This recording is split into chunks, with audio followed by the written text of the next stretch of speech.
Howdy, y'all. Welcome to this episode of The World According to the Blind Dog. I want to give a big shout out to all the vets out there. I'm recording this on Veterans Day. Thank y'all for your service. This country would not be what it is had it not been for y'all's sacrifices and contributions. So God bless you all. Thank God we had you. This is sort of a spontaneous episode of The World According to the Blind Dog. I was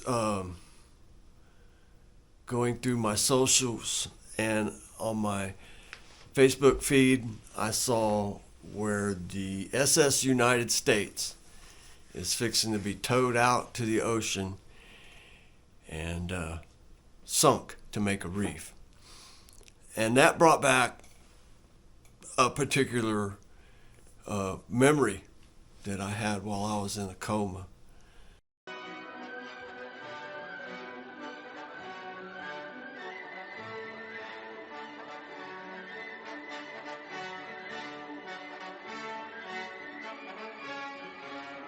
I actually looked at my notes.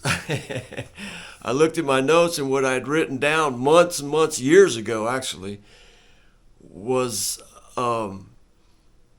it was beneficial for me to hide out and not let the press or the public find out what that game warden was trying to do to me. So while I was convalescing from my injured back and nearly dying, I was on a ship. It was not a real big ship, but it was an ocean-going vessel. And what we did was shuttle supplies from port out to ships at sea. We were like, I don't know, the way I described it in my notes, we were an ocean-going convenience store. We had a little bit of everything, especially pipe, which is no wonder, because when I got sick, I was driving a truck and delivering pipe. So that was one of the things that we delivered to these ships. They seem to use a lot of sewer pipe for some reason. But anyhow, there we were. And then there was another contractor on board that ship, and they handled different things like chemicals and oils and gases and stuff like that. And so that's what we did. We just sailed around, and I was on that ship hiding from the game warden. And this is where I first met Dr. Romaine. And that's how I know that I was at Cornerstone, because that's where Dr. Romaine was. Dr. Romaine was a great guy from the very beginning. But with my first encounters with him, I thought he was more like in an administrative role, like an officer, first officer on a ship or something like that. He talked on the phone a lot, were my memories of him. And sometimes I thought he was talking on the phone to the game warden, giving him updates on my condition and whatnot. But he was a nice guy. Dr. Romaine, if you're out there, if you see this, thank you. It was a pleasure being treated by you. I have all the respect in the world for you, man. Of course, I wanted to stay on the down low, fly under the radar. I didn't want to make any waves, none of that stuff. So I would move my bed to different locations on the ship to avoid detection. But I really, really liked being on that ship out at sea like that. And it was a lot of fun. I also think that the Weather Channel was on in my room a lot. I can remember seeing the radar images that they would show and they always seem very sexual in nature. Some look like a woman's breasts.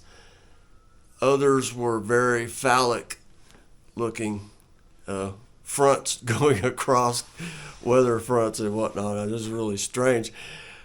I can remember thinking, how did they get that past the censors?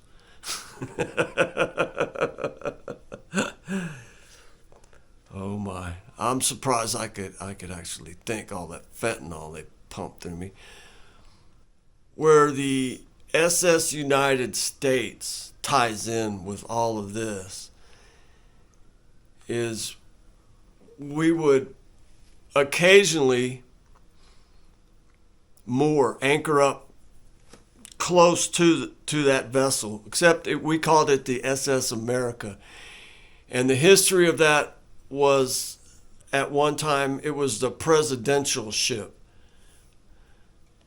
I don't know about the SS United States. This was the history in my dream. My subconscious developed this history for the SS America.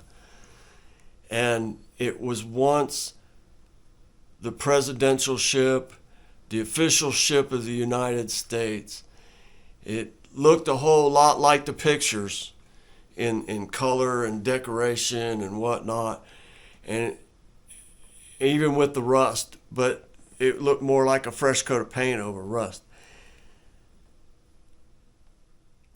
But we would moor up close or tie off to it, and other ships would too. We would all come in, and they would, you could get personal items off that ship, such as toothpaste and body soap, etc., and newspaper. For some reason, that seemed important enough for me to write down in my notes. You could get a newspaper there. But the main attraction was, at a particular times during the day, they would perform the news almost like Saturday Night Live with comedy and acting.